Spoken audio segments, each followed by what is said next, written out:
इस वीडियो में हम एक क्वेश्चन को सोल्व करेंगे जो प्रीवियस ईयर के पेपर में पूछा गया है। If plus Q charge is placed at 4 corners of a square for system to be in equilibrium what amount of charge should be placed at the centre. मतलब कहने का ये है कि हमने एक स्क्वायर लिया, उसके 4 कॉर्नर पर चार्ज रख दिया plus Q plus Q plus Q. अब ये कह रहे हैं कि उसके सेंटर पर कितना चार्ज रखें जो सिस्टम इक्विलिब्रियम में हो। तो अगर सेंटर पर कुछ भी चार्ज रखेंगे तो उस चार्ज पर तो लगने वाला फोर्स जीरो ही होगा। तो यहाँ पूछा गया है सिस्टम इक्विलिब्रियम में है। इसका मतलब ये है कि जो किसी भी चार्ज पर लगने वाला नेट फोर्स कितना होना चाहिए, जीरो होना चाहिए। तो अगर हम सेंटर की बात करें तो सेंटर पर तो कुछ भी चार्ज रखेंगे फिर भी फोर्स जीरो हो जाएगा, बट अगर हम दूसरे किसी चार्ज की बात कर रहे हैं जिस पर फोर्स जीरो है तो उसे हमें कैलकुलेट करना होगा। चलिए शुरू करते हैं। तो इसमें सबसे पहले क्या करते हैं, हम स्क्वायर बनाते हैं। तो हमने क्या किया, एक स्क्वायर बना दिया यहाँ पर।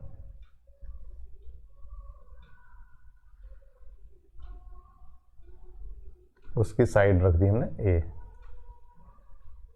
और यहाँ लिख दिया ये है ए, ये बी, ये सी और ये डी। इस पर चार्ज रख देते हैं। तो यहाँ चार्ज कितना है, प्लस क्यू। यहाँ चार्ज कितना है, ये भी रख दिया हमने कितना, प्लस क्यू। ये चार्ज कितना है, ये भी प्लस क्यू। और ये चार्ज है, ये भी प्लस क्यू। अब जो सेंटर पर है वहाँ पर एक चार्ज रखते हैं। तो सेंटर देखने के लिए हम इसके डायगोनल को मिला देते हैं और यहाँ पर चार्ज रख देते हैं कितना, ये आप चार्ज रखते हैं क्यू डैश चेंज करने के लिए। ये प्लस भी हो सकता है, माइनस भी हो सकता है, जैसे वैल्यू आपकी आएगी। और इस पॉइंट का नाम रख देते हैं हम ओ, सेंटर है तो ओ रख देते हैं। अब देखिए यहाँ पर अगर यहाँ पर कोई भी चार्ज आप रखेंगे तो ये बी और डी वाला फोर्स इक्वल अपोजिट हो जाएगा।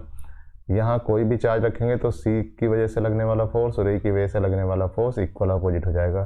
तो ओ पर लगने वाला नेट फोर्स कितना होगा, net force on charge O is always zero. तो ये इस पर लगने वाला नेट फोर्स तो जीरो ही होगा। अब बात करते हैं इसकी। नाउ फोर्स ऑन ए पर कितना फोर्स लगेगा। तो ए पर फोर्स ये चार जो बचे हुए चार्ज हैं इनकी वजह से लगेगा। तो ए पर जो लगने वाला फोर्स कहाँ से, देखिए बी की वजह से क्या से लगेगा, ये इस तरफ लगेगा। तो हम कह सकते हैं कि एफ बी इस तरफ होगा। डी की वजह से लगने वाला फोर्स इधर ऊपर होगा। तो हम कह सकते हैं एफ डी इस तरफ होगा। प्लस है, ये भी प्लस है और यहाँ देखिए ये वाला भी प्लस है, सी प्लस है। सी की वजह से लगने वाला फोर्स इस तरफ होगा, बट उसका वेक्टर इतना लंबा नहीं होगा, इससे कम होगा। तो हम इसे ऐसे करके बना देंगे, कम बना देंगे। तो ये हो गया एफ सी। ओ पर ओ से लगने वाला फोर्स अगर डिपेंड करेगा, प्लस वाला ही है तो बाहर की तरफ लगेगा, माइनस वाला है तो अंदर की तरफ लगेगा। लेकिन अगर हमें इस पर देखिए फोर्स को जीरो करना है तो जाहिर है देखने से पता चल रहा है कि ये चार्ज निगेटिव ही आने वाला है। तो यहाँ देखिए तो कितना करना, हमें ज़ीरो करना है। मतलब for A to be in equilibrium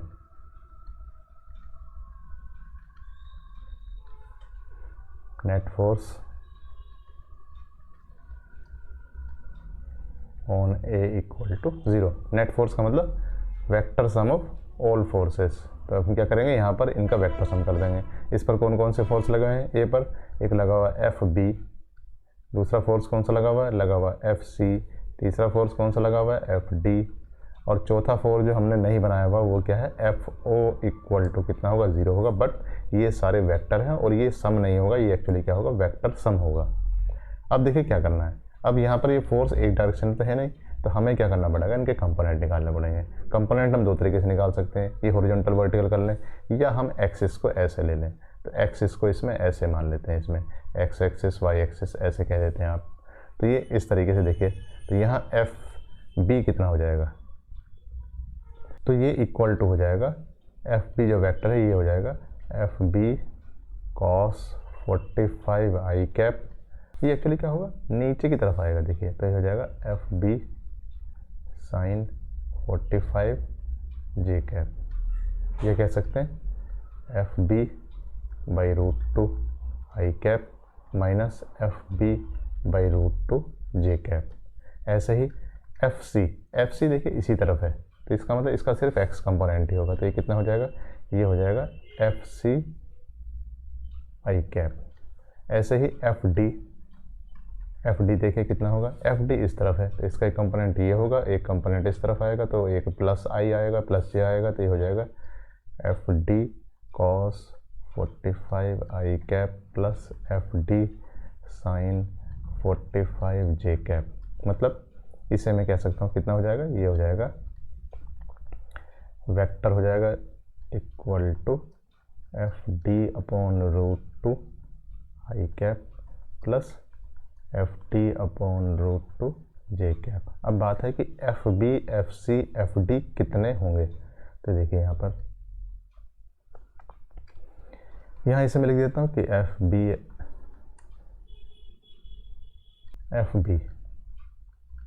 F B का मैग्नीट्यूड कितना होगा। तो एफ बी का मैग्नीट्यूड यहाँ से देख लेते हैं। एफ बी क्या है, ये प्लस क्यू पर लगने वाला फोर्स है जिनकी डिस्टेंस है ए।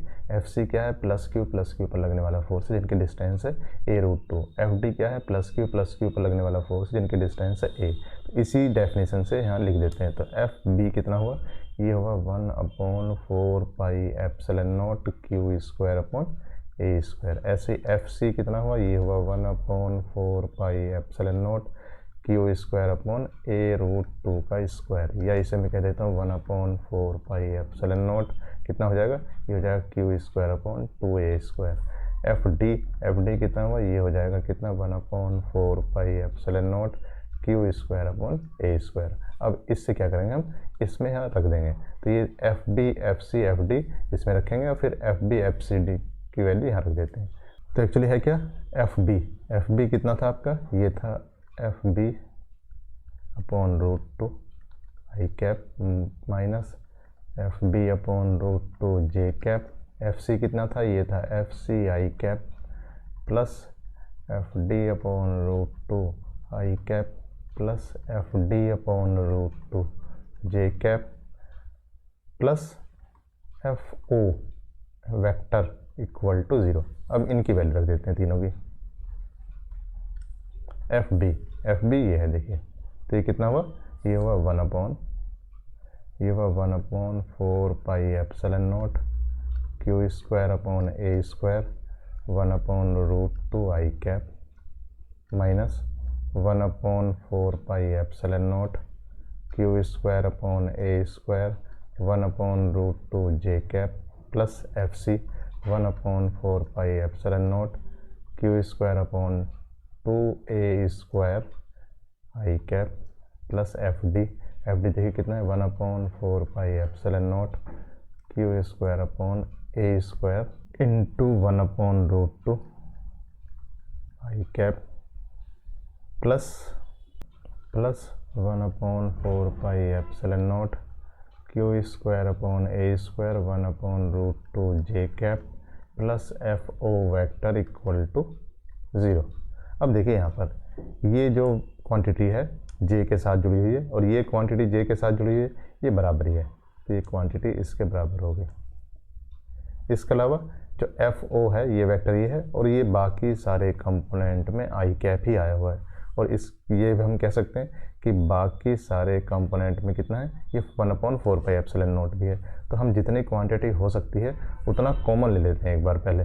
तो ये कितना हो गया 1/4 pi epsilon naught Q square upon A square. I cap भी हम यहाँ लिख देते हैं, आई कैप से मल्टीप्लाई, तो 1/4 pi epsilon naught Q square upon A square और ये कितना है आई कैप, तो आया 1/√2। इसके बाद इसमें कितना है, ये आया प्लस 1/2। इसके बाद इसमें कितना है, ये आया 1/√2 plus F O equal to 0। तो यहाँ ये क्वांटिटी कितनी आती है इसे देखते हैं। तो ये क्वांटिटी आती है I cap 1/4 pi epsilon naught Q square upon A square और नीचे जो क्वांटिटी है वो 2 कॉमन आप ले सकते हैं। तो ये कितना आ गया 1 + 2√2 अपॉन 2 plus F O equal to 0। तो ये कह सकते हैं यहाँ से कि एफ ओ इक्वल टू कितना है -1/4 pi epsilon naught Q square upon A square 1 + 2√2 अपॉन 2 और इंटू आई कैप। अब देखिए एफ ओ को रखते हैं, कितना एफ ओ होना चाहिए। मान लीजिए यहाँ पर चार्ज कितना रखा हुआ है, ये चार्ज है यहाँ पर क्यू डैश, और यहाँ चार्ज कितना है, प्लस क्यू है। तो इस क्यू डैश की वजह से यहाँ पर कितना फोर्स लगेगा, ओ की वजह से ए पर लगने वाला जो फोर्स होगा वो हो जाएगा एफ ओ। तो एफ ओ को मैं यहाँ लिख देता हूँ, ये हो जाता है 1/4 पाई एप्सिलॉन नॉट, ये हो जाएगा क्यू डैश अपॉन a√2/2 का स्क्वायर। अब ये किस तरफ होगा, ये आई की डायरेक्शन में होगा। फिलहाल हम ये प्लस मान लेते हैं, ये आई की डायरेक्शन में आ जाएगा। अगर ये माइनस होगा तो अपने आप हम मान लें कि चार्ज हमने प्लस क्यू माना था, एक्चुअली माइनस में था। तो यहाँ देखिए इसकी वैल्यू यहाँ पर लिख देते हैं,